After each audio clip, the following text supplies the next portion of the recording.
I used to think working in customer service would be easy. How hard could it be? Smile, say, "Have a nice day," maybe scan some items or pick up a phone call. That's what I thought before my very first shift. What actually happened was more like being thrown into a battlefield where the weapons were angry voices, endless complaints, and mysterious policies written in hieroglyphs. This is the story of how I survived my first job in customer service, and why I will never look at a store the same way again. It was a random Tuesday in the middle of summer when I got hired at this big retail store. The ad said, "Friendly environment, flexible hours." And the manager during my interview smiled like he was offering me a free vacation. "We're like a family here," he said. Spoiler, it was not like a family unless your family yells at you for coupons not working. I remember walking in on my first day wearing my brand new uniform, name tag shining, hair neat, thinking I was about to become a responsible adult. I even practiced my customer service voice in the mirror. "Hello, how are you today?" With a smile that hurt my cheeks. They threw me behind the cash register immediately. No training montage, no gentle introduction. Just, "Here's the scanner, here's the till, here's the phone. Good luck." I was sweating already.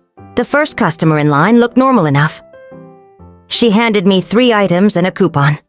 I scanned the items, punched in the coupon, and the register froze like it saw a ghost. I stared at it. It stared back. The customer raised an eyebrow. I hit a random button.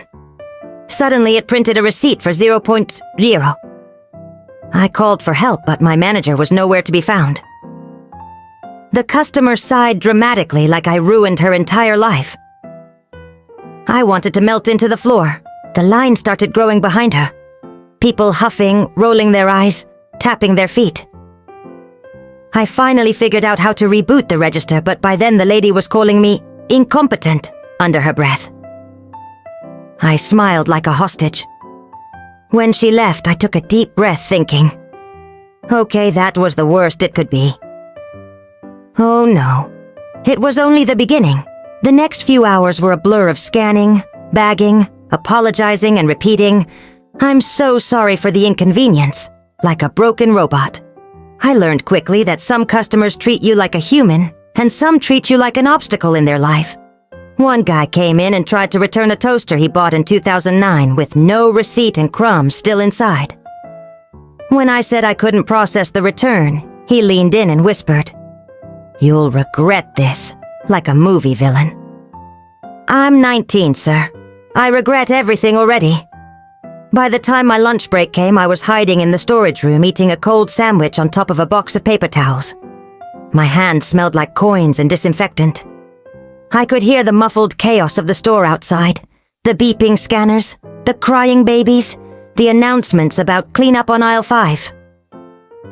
I seriously considered just walking out the back door and never coming back. But my bank account said nope, so I went back out.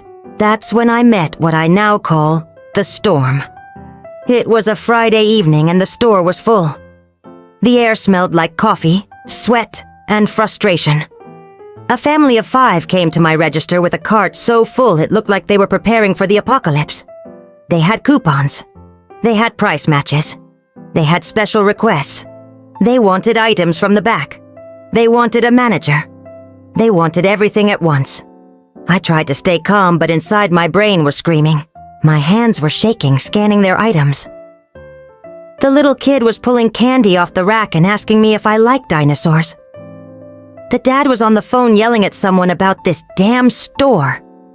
The mom was handing me expired coupons and insisting they still worked. Halfway through their purchase, the register crashed again. This time it printed a foot-long receipt of random numbers like it was possessed. I called for help. Nobody came. The line behind them now stretched halfway down the aisle, like a wedding ceremony. People glaring at me like I personally ruined their Friday night.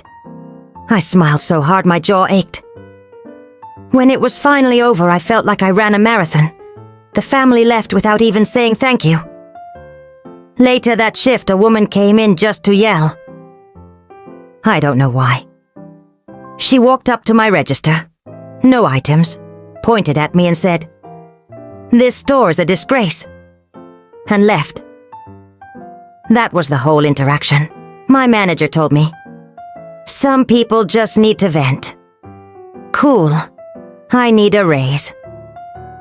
But the absolute peak, the moment that still lives rent-free in my head, happened at closing time. The lights were dimming. The music switched to a soft instrumental. We were just about to lock the doors. Then this guy bursts in like it's an action movie. He's holding a coffee in one hand and a return in the other, talking on Bluetooth, waving at me like we're old friends. "I just need to do this real quick," he says. The return is a blender. It's not only used, it's still wet inside. I tell him politely we're closed and can't do returns until tomorrow. He slams the blender on the counter and starts yelling that he's going to call corporate. My manager has vanished like Batman. It's just me and the blender man. At this point, something inside me snapped. Not in a rude way, but in a survival way. I took a deep breath, looked him straight in the eyes and said, "Sir, the store's closed. I can't do a return tonight. Please come back tomorrow." My voice was calm, but my soul was on fire. He blinked, looked around, and then left without another word. I stood there shaking but victorious. It was the first time I set a boundary at that job. When I finally clocked out that night, I felt like I'd aged 10 years. My feet were screaming, my back hurt, and my soul had been through a blender just like the one the guy tried to return. But walking home, under the streetlights, I also felt a weird kind of pride. Like I had survived a rite of passage. Customer service had chewed me up, but I was still standing. That job taught me more about people than any class I've ever taken. It taught me patience, resilience, and how to fake a smile so convincing even my mom wouldn't know I was dying inside. It taught me that not every angry customer's about you. Sometimes they were just angry at life. And it taught me to always check if the coupon is expired before you scan it. So if you're watching this and you've worked in customer service, drop a comment with the wildest story you've ever had.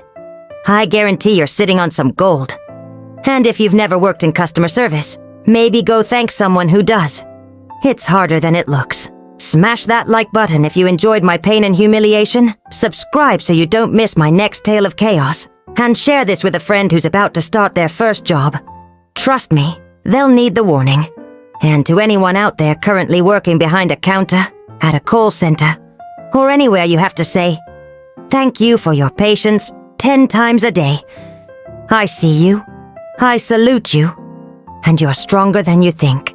Because surviving your first job in customer service isn't just about a paycheck. It's about surviving humanity in its rawest, most unpredictable form. And if you can survive that, you can survive almost anything.